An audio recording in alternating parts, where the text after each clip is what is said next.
आज भद्रक जिले में धामनगर निर्वाचन मंडली आसुराली ठारे भारतीय जनता पार्टी पक्षर विजय संकल्प समावेश सभा अनुष्ठित हो जाइछि।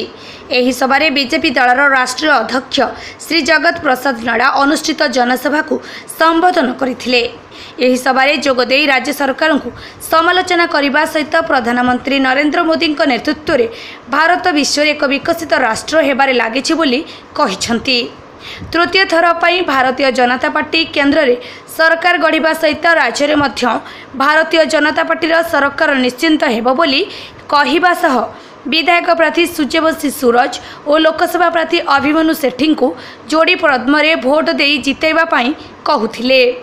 विजय संकल्प समावेश रे निर्वाचन मंडली आसीथिबा हजार हजार संख्यार कर्मी माने जोग देथिले। संसदीय क्षेत्र समस्त विधायक प्रार्थी और स्थानीय बीजेपी नेता और कर्मी जोग देथिले। मु पत्रबंधर आठिक आम आमर विधायक सूर्यवंशी सूरज भाई को जितेबाई आमको आम मोदी सरकार दरकार ओडिशार पांड्यान जीवा दरकार आम अणओडिया को प्रोसेस दौनु से आसीचु मोदी सरकार को जितेबा एथर डबल इंजिन रे आमर रोड करिसेंती आ भत्ता बढ़ाई आउरी केते सारा डेवलपमेंट आम असुराले करिसेंती स्किल इंडिया आमको सब ये करबा पई सेगडा परिप्रकाश साधारण लोग चाहते ओडिशार सरकार ओडिशार अस्मिता ओडिशार निर्वाचन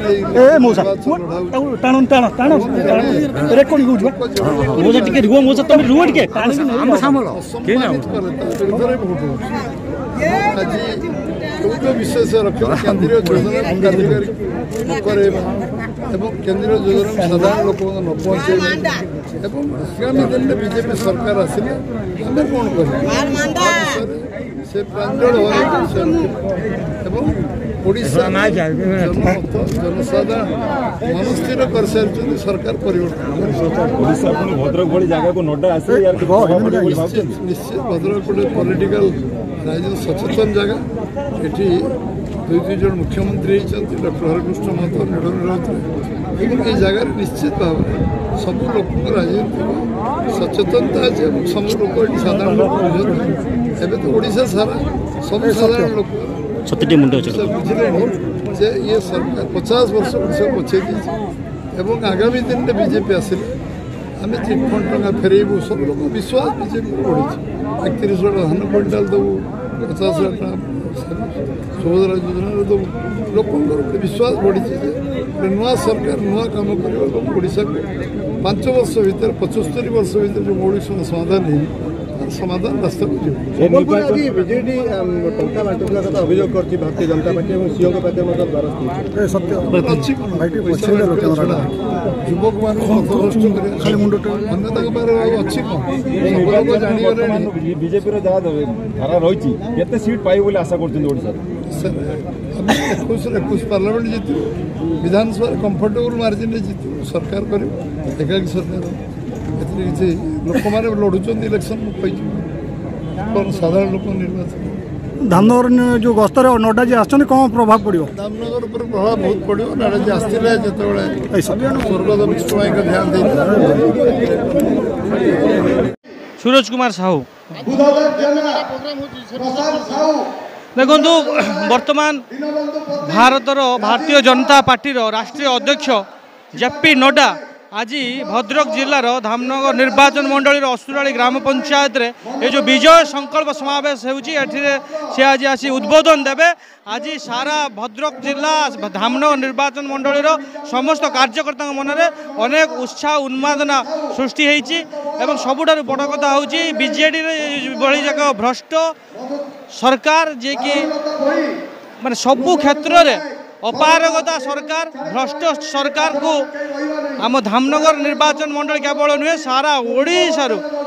फोपाड़ी बंगोपसागर फकई देवाई आज जेपी नड्डा आसुचंदी आम पाखक आम उद्बोधन देवे। समस्ते आज उत्साहित अच्छा आज समस्ते बहु संख्यार ये योगदान देते गाँ गाँव में साई साई रे प्रत्येक निर्वाचन मंडली आमर प्रत्येक भारतीय जनता पार्टी कार्यकर्ता मन भितर बहुत उत्साह भरी जाइए। बिजु जनता दलर जो प्रकार भ्रष्ट नीति एवं लोक मानू भुआ बुलेबार नीति एवं रत्न भंडार चाबी को चोरी करने ठारू आरंभ करी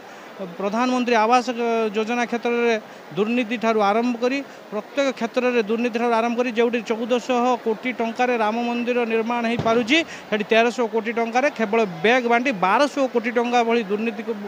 करिसेंती बिजु जनता दल ये प्रत्येक क्षेत्र में पीसी कारबार ठारू आरंभ करी प्रत्येक क्षेत्र में ये भ्रष्ट सरकार को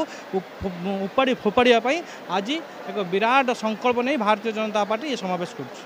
भारतीय जनता पार्टी राष्ट्रीय अध्यक्ष जेपी नड्डा जी आज धामनगर आसिछंती धामनगर रे आसिकी धामनगर प्रमुख समस्या बन्या समस्या कथा कहते जे धान 3100 टंकार बिक्री हम सुभद्रा योजना रे प्रत्येक महिला 50,000 टंकार वाउचर कार्ड पाइबे नड्डा जी कहते ये जो गण ओडिया सरकार ओडिशा रे चली जो व्यक्तिटी सरकार को चलाउछि तांको दलर ओडिया नेता मंत्री विधायक मानक पाखरे बसैवा को दौना तार दूरीकरण हमार आवश्यकता अच्छी से सरकार परिवर्तन हमार आवश्यकता अच्छी एवं जून 4 तारीख जो खोला हम ओडिशा भारतीय जनता पार्टी सरकार करिब भारतीय जनता पार्टी ओडिया ही मुख्यमंत्री हेबे एक कथा को आज जगत प्रताप नड्डा जी आउ थे स्पष्टीकरण केते प्रभाव पकाइबो आज जमी भाव में शुद्ध प्रभुत हजार हजार संख्यार कार्यकर्ता साधारण जनता 4 घंटा विलंब हेले सुधा प्रचंड रौद्रता नड्डा जी देखापी अपेक्षारत थे निश्चय भाव में धामनगर नुहे भद्रक जिला ओडिशार भोट पैटर्न उपर ये प्रभाव पकेब कारण नड्डा जी साधारण लोक कथा कहते धानर कथा कहते बन्या समस्यार कथा कहते माँ मान पाखक आर्थिक स्वावलंबन धामनगररू भिरोज सांको रिपोर्ट गुगली न्यूज।